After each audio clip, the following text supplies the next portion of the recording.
everyone, and welcome to the Earn Circle. Today, we're talking about empathy versus self restraint. I hope you have a great listen. Bye bye. Till next time. What if I'm actually not even that empathetic and I'm just hyping myself up too much? So, but I don't want to belittle it and say my emotional self because I am quite emotional, that's true, but to an extent, I am an empath, I think. But I worry, I wonder, why am I like that? Because I ask a lot of questions about how I turned out the way that I am. And it may be good, it may be bad, we really don't know.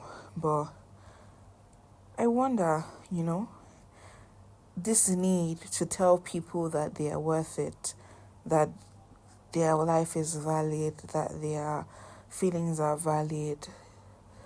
And when I say people, I don't mean people that I know. Like people. when I like people like just people that it's not that deep. What is that need to be that deep with people that it's not that deep, Because I really, these days, I find myself, and I find myself catching myself and being like, wow, this is how you start thinking this way, and then the next thing you've sent somebody a paragraph of how their life is worth it. This is how your brain works. Like, don't call that person to ask them if they're okay because you saw that they were not smiling at the end of the day or something like that. Like, don't do it. Don't emotionally invest in people that are not invested in your own life too. People that they don't know you. They don't see when you are crying, when you are having the hardest days of your life. They don't. They don't. You guys are not in the same space for each other. And it's also a thing of allow people to have their safe space that is not you. And I don't do these things to be someone's safe space or to be someone's best person or, oh my God, that Fidela is so, caring or whatever. Like she's the best or whatever, most thoughtful. I don't do that because of any of that. But I was just thinking today, perhaps it comes from a sense of I don't feel like I had this, but maybe it's more than that. Because I used to think maybe like I wasn't really valued as a child or, I didn't get attention. There was a lot of neglect in my childhood. But does it translate to telling grown human beings, you're trying? And okay, I think it also does. Because in a way, when I see people who I feel do not appreciate themselves enough, there's just that innate need to just be like, you're a great person, I hope you know. Because if there's one thing in this life that I had never liked, it's the idea of people, passing on, dying, and not knowing that they are loved. That's one thing I'm so hell-bent on, like, give people their flowers while they are alive, right? But what if other people are giving them their flowers and you just don't know it? And you just feel sorry for people? What's this thing where you just feel sorry for people? I saw this person the other day and like he wasn't like he was smiling when I saw him and like, maybe 10-15 minutes later he wasn't smiling anymore. Like I think something had happened. I was just making calculated guesses in my head and I was just like, oh my God, I hope it's not what I think it is, like whatever. Like now like even praying for the person, like God please, I hope that like this thing comes true for him. I hope it's not an issue. I hope it's okay. Blah, blah, blah. Just praying a little bit. And at some point in the evening, I still thought about him again. I did somebody that like, my guy, we're cordial, but like, we're not G's. We're not even acquaintances. We're just cordial, right? And at some point, I was just like, okay. When I go home, I was like, should I call this person, just to check on him, to just be like, oh, hope you're okay. But then I'm like, they don't hold you in that space. And most importantly, you also don't hold them in that space. Because after this one time conversation, what is it? Okay, yeah, Fidelia cares about me, but like, do I? I like so it's like I don't care about the grand scheme of you, but I guess I care about the today you the little like I don't care what goes on, what happens to your entirety of your life or whatever, but like I guess I care about the like mundane things, the little days. Like I've always been a strong advocate of like little things matter.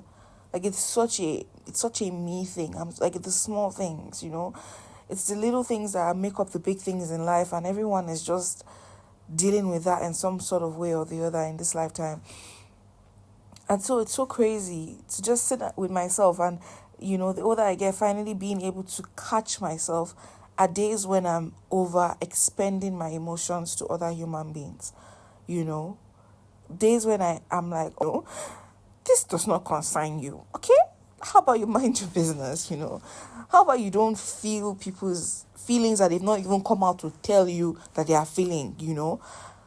And I guess at the end of the day, I would call myself an empath because I guess that's what empaths do. We don't wait for you to tell us that you are sad, that you don't feel valued, you don't feel love.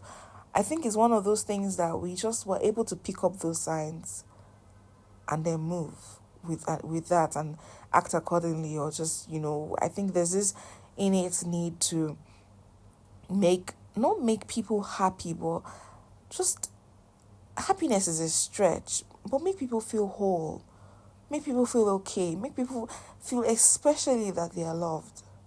And I've carried this, I don't want to call it a burden, because when I was doing my most empathetic self, not now that I have repented in recent times, I I didn't see it as an issue. It was just my way of life.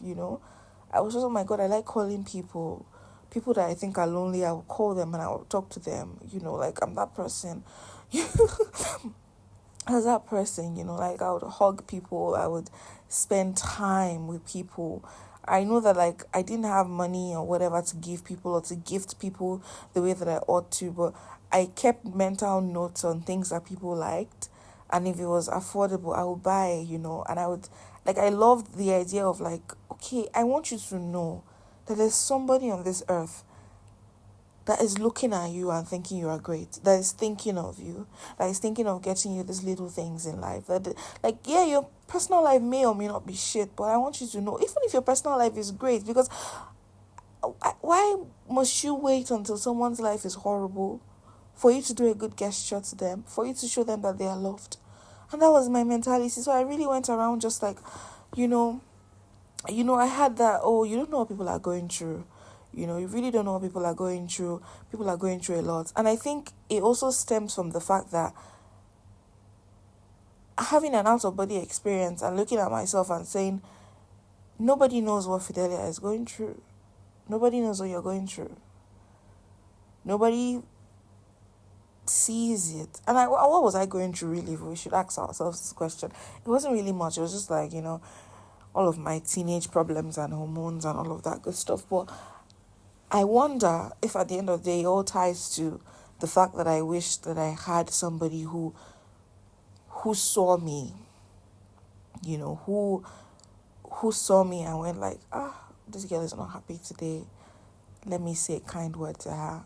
For the longest, I carried the torch for a lot of relationships, for a lot of things that were not even what they were. For a lot of,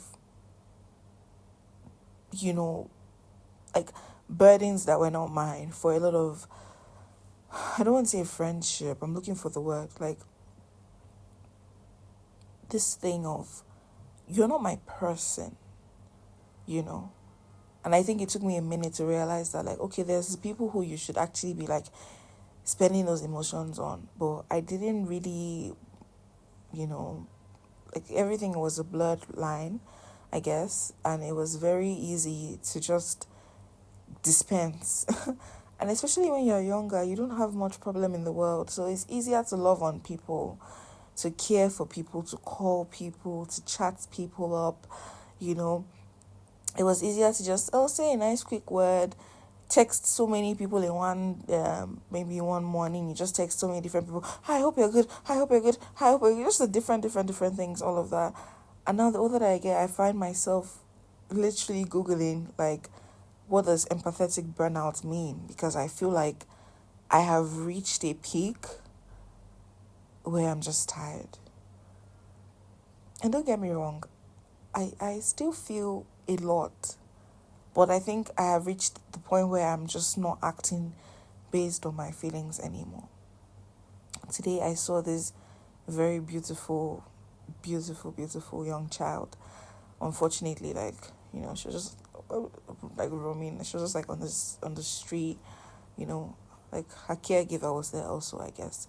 But like, and I just felt sad immediately. I just felt like, oh my god, this baby is so cute. Like she's so cute. And at that moment, I was just like, oh my god, Fidelia, like, and there's been so many instances of those kind of things where I just see children and I'm just like, the world is like we have such misplaced priorities, everybody like, and this was on my way to work and I was like, oh, well, you're going to work, all of that, but there's people are going through it once again, there's that, but more importantly, babies are going through it. Little children who had no, clue, they didn't know why they're here, they just appeared thanks to a bunch of people doing things.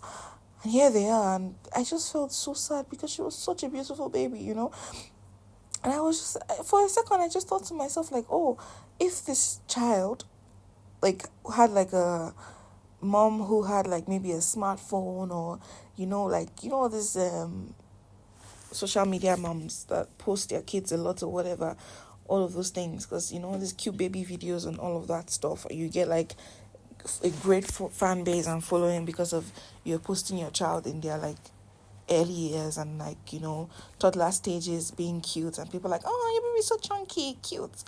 And I was just like, oh my god, if this was a different scenario, who knows, this child could be on Instagram and I would be commenting, oh my god, she's such a cute baby, oh my god, oh my ovaries.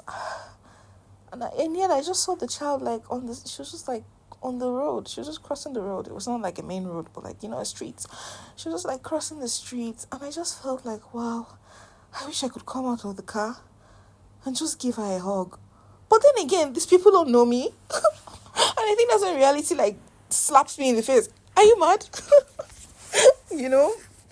These people don't know you, and it's not that deep for them. And I was just thinking to myself, if I had even come out of the car and just squeezed some money into the baby girl's hand, there's that thing of, when Nigerians think you are somehow, you want to use their baby star or something like that, or you want to, you have ulterior motives or whatever. So you just smile from afar and just wait, like, you just wish, my God, I wish you better in life. I wish you so much more. And when I can't help, I will help through like, more standardized organizations and like structured places, because I guess sometimes there's also that thin line of like not wanting to overstep boundaries when trying to be empathetic, and not wanting to just even on your own end up in a nasty situation. So it was just so sad for me. Like I just felt like a deep, like a deep sigh in my heart. I just felt like, ooh, And in a way, I think all of this to say that I am still thankful for being an empath, although I am on a hiatus right now. Doesn't mean I'm not going to feel. It just means I'm not going to act on everything, because I need to take a step back and really understand what it is I am feeling. I really need to understand, okay, where is this coming from? Is this good, and is it good or is it bad? Like, are you doing this to be genuinely kind, or are you doing this to heal or to solve something else within yourself? And I think that is the stance that I am now taking whilst I move through the world. And it might take me a bit of time to morph into the new me. Someone said to me the other day, she said, the idea is that you're not going to get back to who you were before. What you're going to do is you're going to morph into a better you. Once there's been trauma in your life, you don't go back to, once there's burnout, you don't go back to, pre-burnout you go, you now morph into, by God's grace, a better version of yourself. And I think that is who I am waiting to become. Not waiting, like actively now, like trying to become. And it's so funny, like being able to see the signs and the things that I once would have taken for granted or taken as not a big deal. And now I'm beginning to appreciate that, like, I guess my self-awareness and enlightenment of who I am as a human being and the way that I feel and why I feel the way that I feel. And I guess in all these many words, I think there's still hope for humanity. Not in me alone, but in the fact that, like, I know that I'm not the only one who feels the way that I feel, who sees, cute little children who want better for them, and who even see adults and want better for them too. Because yes, babies are adorable, and like always, always, always, my heart is always gonna be with like the children and all of that. But there's still greatness in seeing older people, your age mates or Gen Zs, millennials, whoever, like with great compassion. I think it's just to be compassionate to everyone and to give grace to everyone and to be a bit understanding of everyone. And I think that one is more difficult because with children, you just know that like they didn't choose to be here. They're just almost helpless, very dependent on their caregivers. But once you're dealing with adults, it's more like, oh, okay, well, you know. But at the end of the day, adults are just children who grew up. And I think that's also another like food for thought.